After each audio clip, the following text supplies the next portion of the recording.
अयोध्या में संतों का आना लगातार जारी है और हमारे साथ में देवकी नंदन ठाकुर जी हैं। बाहर अपार जन सैलाब है, दर्शनार्थ लोग खड़े हुए हैं, लाइन लगा करके खड़े हुए हैं कि महाराज जी निकले और हम उनके दर्शन कर लें, उनके पैर छू लें, उनका आशीर्वाद प्राप्त कर लें। और हम MH1 इस बात का सौभाग्यशाली कि हम उनके साथ हैं और उनसे समझने की कोशिश करते हैं। बहुत बधाई। आपको भी बहुत बहुत राम प्राकट्य महोत्सव की बहुत बहुत बधाई हो आपको। इतना बड़ा महोत्सव, इससे बड़ा पहले कभी महोत्सव इतना बड़ा हुआ है? नहीं, ये आजादी के बाद का सबसे बड़ा महोत्सव है सनातनियों के लिए। और एक बात क्लियरली हमको समझनी चाहिए कि सनातनियों का जो सबसे बड़ा प्राण है वो राम और कृष्ण और शिव है। और आजादी के बाद भी राम जी का मंदिर नहीं बना था, तो अब वो मंदिर बनने जा रहा है। ये हम सब के लिए विशेष उपलब्धि है। और इस उपलब्धि में हम सबको सम्मिलित होना चाहिए, घी के दिए जलाने चाहिए, भगवान की रामायण पढ़नी चाहिए, अपने बच्चों को राम क्यों हमारे लिए जरूरी है ये सारे संस्कार देने चाहिए, जिससे हम सबका आने वाली पीढ़ी का भी राम से जुड़ाव हो सके। कल वो घड़ी आएगी जिसका लोगों को इंतजार है पिछले काफी लंबे समय से। आपकी क्या भूमिका रहेगी, कहाँ रहेगी?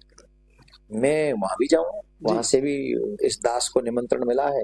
और यहाँ तो पिछले मैं 15 तारीख से सेवा दे रहा हूँ और यहाँ 15 तारीख से राम कथा कर रहा हूँ। 23 तारीख तक ये कथा चलेगी। इसके बाद में मैं जाऊंगा लखनऊ। लखनऊ में 24 तारीख से लक्ष्मणपुर जो है, लक्ष्मण जी का राजधानी वो है, तो लक्ष्मणपुर गोमती नदी के तट पे। हाँ, तो वहां मुझे राम कथा करने का सौभाग्य मिलेगा। और 24 तारीख से लेके 1 फरवरी तक मैं वहां कथा करूंगा, राम कथा ही करूंगा। और ये मेरा सौभाग्य, हर सनातनी का सौभाग्य है कि यहाँ हम राम प्राकट्य मना रहे हैं, वहां राम प्राकट्य के बाद मंगल गीत बधाइयां गाएंगे। तो ये बहुत अद्भुत होने वाला है और सभी सनातनियों को राम से जुड़ना चाहिए। सरयू नदी, राम की नदी के साथ साथ में आप लक्ष्मण की नदी गोमती में भी जा रहे हैं, वहां भी राम कथा करेंगे।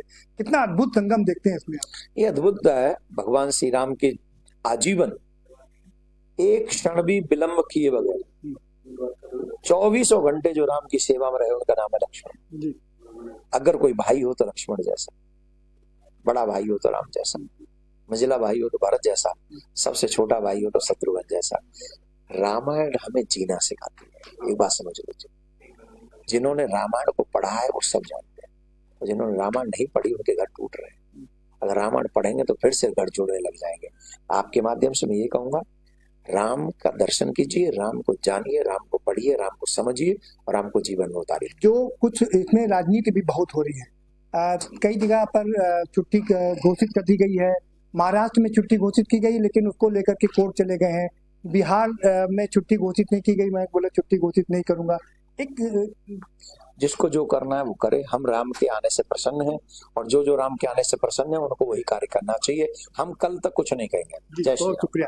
ये है देवी नंदन ठाकुर साहब जो बता रहे हैं कि अभी राजनीति को हम फिल वक्त थोड़े समय के लिए किनारे कर देते हैं और थोड़े समय के बाद जब ये कार्यक्रम हो जाएगा तो उसके बाद राजनीति भी कर लेंगे। लेकिन फिल वक्त राजनीति जैसे कि महाराष्ट्र में चल रही है, बिहार में चल रही है, उन लोगों ने वो बंद कर दिया है। लेकिन फिल वक्त सबसे बड़ी बात ये कि राममय माहौल है और इसी में सब लोग रमे रहना चाहते हैं। Pradeep Vishwakarma, MH1 news, Ayodhya.